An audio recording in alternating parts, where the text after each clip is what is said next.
नमस्कार मंडळी, स्वागत आहे तुमचं मोरेताईंच्या रेसिपी चॅनल मध्ये।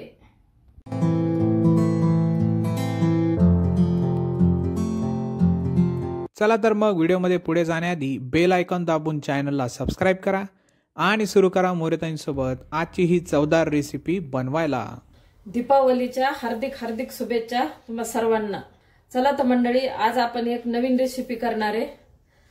एकदम खुसखुशीत असे शंकरपाळे करणार आहे मी। तर आता आपण काय काय साहित्य घेतले ते बघून घेऊ आधी।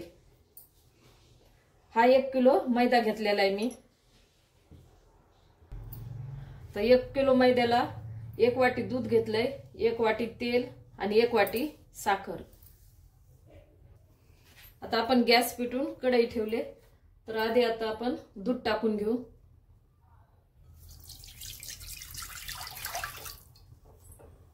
आता दूध टाकलं तर तेल टाकून देऊ।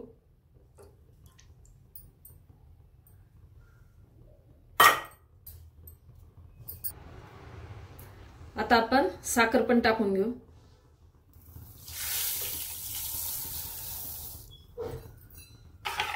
आता आपण साखर टाकली ना तर साखरेला विरघळून घ्यायचंय फक्त, आणि थोडंसं कोमट करायचं, आणि मग आपल्याला मैदा याच्यामध्ये भिजवून घ्यायचा शंकरपाळ्यासाठी। साखर पूर्ण विरघळली। आता याला थंड करून मग आपण याच्यामध्ये मैदा भिजवून घेऊ। दूध आणि तेल साखर विरघळून घेतलेलं थंड झालेलं आहे।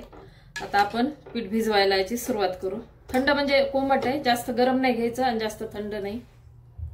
आता आपण मैदा घेतलेला आहे भिजायला, पण थोडंसं गोडाचा पदार्थ आहे तरी थोडंसं आपण मीठ टाकणार आहे। आता याला मिक्स करून घेते।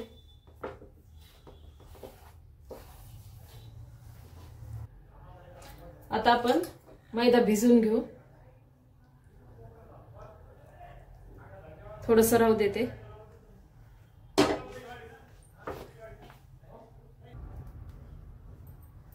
आपण आता हे पीठ असं भिजून घेतलेलं आहे, आणि याचे ना एकसारखे आता गोळे करून ठेवते लगेच, म्हणजे मग लाटायला। मोठा घ्यायचा,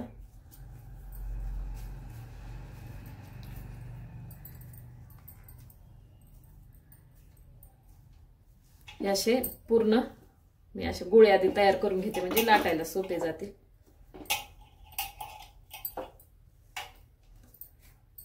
आणि एकदा अशा पद्धतीने नक्की करून बघा, छान खुसखुशीत, एकदम बिस्किटापेक्षाही खुसखुशीत होते मस्त। असे याचे 6 गोळे झालेले आहेत ह्या पिठाचे। तर आता एक गोळा मी उचललाय। आपल्याला जसा आकार येईल तसं, म्हणजे थोड्याशा चिरा वगैरे पडला तरी काही हरकत नाही, ते बाजूचं काढून टाकायचं। उलट यानं ना खुसखुशीत मस्त होते शंकरपाळे घट्ट भिजवल्याने।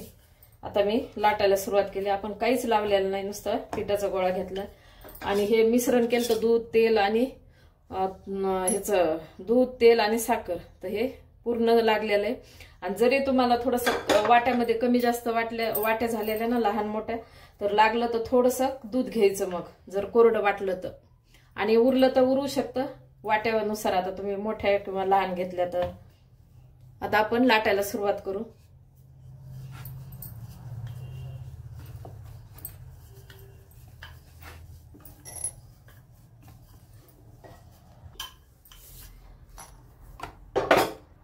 हे इतक्या जाडीचं मी लाटून घेतलेली आहे आता पोळी।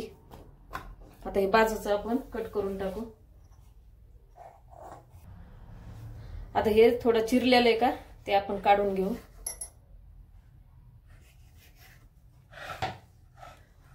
हे आपण जे चिरा गेलते का ते मी कट केलं, आणि थोडंसं असं चौकोनी याच्यात परत असं थोडंसं लाटण्याने त्याला व्यवस्थित आकार करून घेतलाय।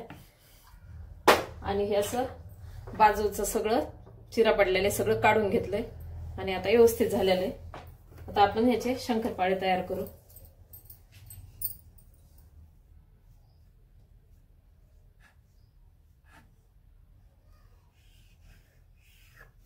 अशा पूर्ण आधी रेषा मारून घेते।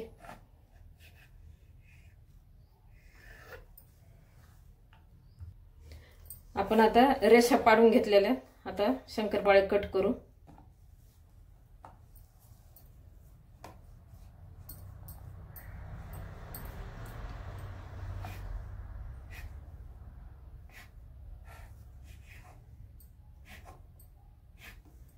हे असे साईजचे मी कट करायला लागले. तर आताच असे लेअर दिसायला लागले. आपण आता राहिलेले मी असे सगळे कट करून घेते. आता सगळे मी एकदाच असे शंकरपाळे करून घेतलेले मस्त असे. आता याला चांगले लेअर पडणार आहेत. छान झालेले आहेत. आता आपण याला तळून घेऊ. आपण आता तेल गरम करायला ठेवलं होतं. तेल गरम झालेले. थोडे थोडे करून शंकरपाळे तेलामध्ये सोडते.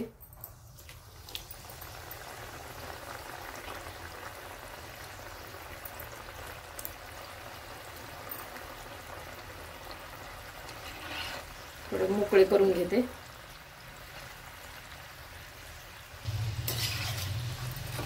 शंकरपाळे मस्त तळलेत आणि कलर पण छान आलेला आहे. काढून घेते मी आता. हे असे तळून घेतलेले मस्त याला लेअर सुटलेल्या. आणि तुम्ही बघू शकता हे केलेलं आपण आणि तळल्यानंतर हे असा एकदम टम्म फुगलेले मस्त लेअर आलेले आणि एकदम खुसखुशीत झालेले, छान झालेले. तर असे एकदा माझ्या पद्धतीने नक्की तुम्ही करून बघा. आणि आता राहिलेले मी पूर्ण तळून घेते.